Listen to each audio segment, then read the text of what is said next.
This is part two to a video that I was trying to make last night before I got cut off.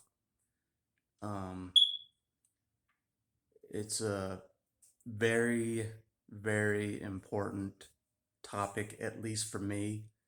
And I haven't seen a lot of channels talk about this, but it is very true. And um, it's a very big thing for me. Because it's something I've dealt with mostly, and it's been the hardest thing for me to get rid of is the defensive the defensive self that you create to survive being around a narcissist. That isn't the real you. It's just the person you create to survive the narcissist. Uh, and I found it very hard to get rid of this defensive self, this kind of a dead self with no liveliness, no joy, no real personality. Um, it's been the hardest thing to like dissolve and then become my unique self that I haven't been for so long. Um, but yeah, um, when I first started counseling, I told the counselor that uh, you're not talking to the real me right now. This isn't the real me, and I was really upfront with them, and I just like I haven't been able to access the real me and talk with the real me in a long time. And so, even in counseling, I knew that the person that I wasn't really the real me. It was just the survival me, the person that I was to survive the dangerous territory that I lived in growing up um, around a narcissist. Uh, so, and the narcissist doesn't really realize that they are the cause of this created false self that you created. And so that's why they everyone thinks there's something wrong with you, but it's really because you're around dangerous people, and you're around dangerous people. Because I think my false defensive self started um,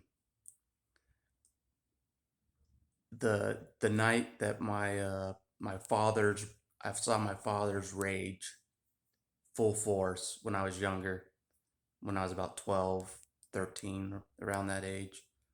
The unmasking for the first time.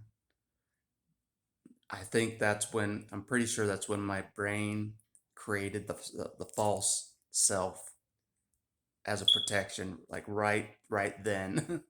That's my best guess, is that's when the false self was generated as a survival mechanism, and it's just been going on since that uh, unmasking of my father. Um, and it was pretty close to the same night that I was strangled by a church leader.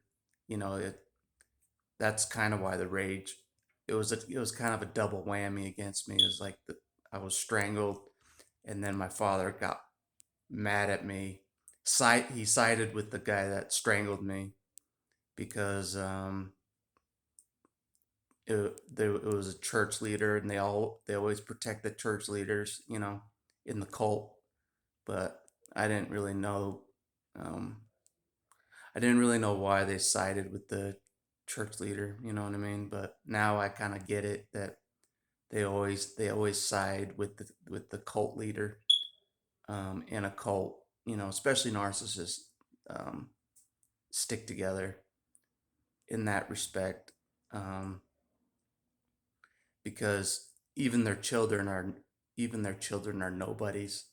Compared to a church leader, and that's very true. You're a nobody compared to a cult leader that's has any status in the religion. You're just a nobody. Even if you're their own child, you know, you're just a nobody scapegoat with no name, with no nothing. You know, that's how they see you, and so that's how they treat you, as this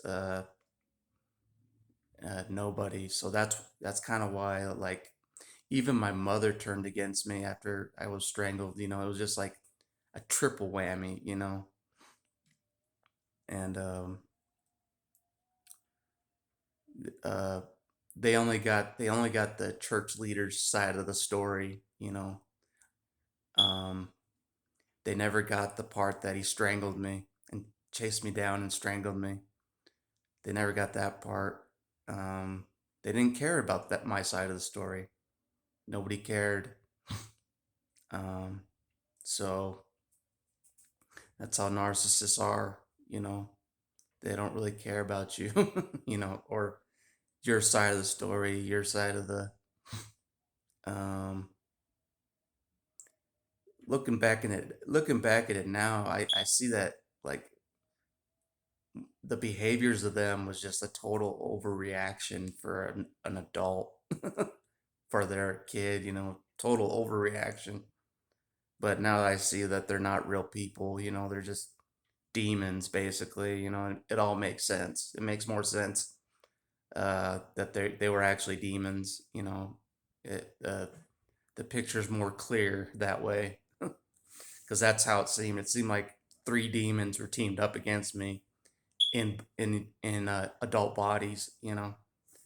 Um, because I do think cults attract these cluster B personalities.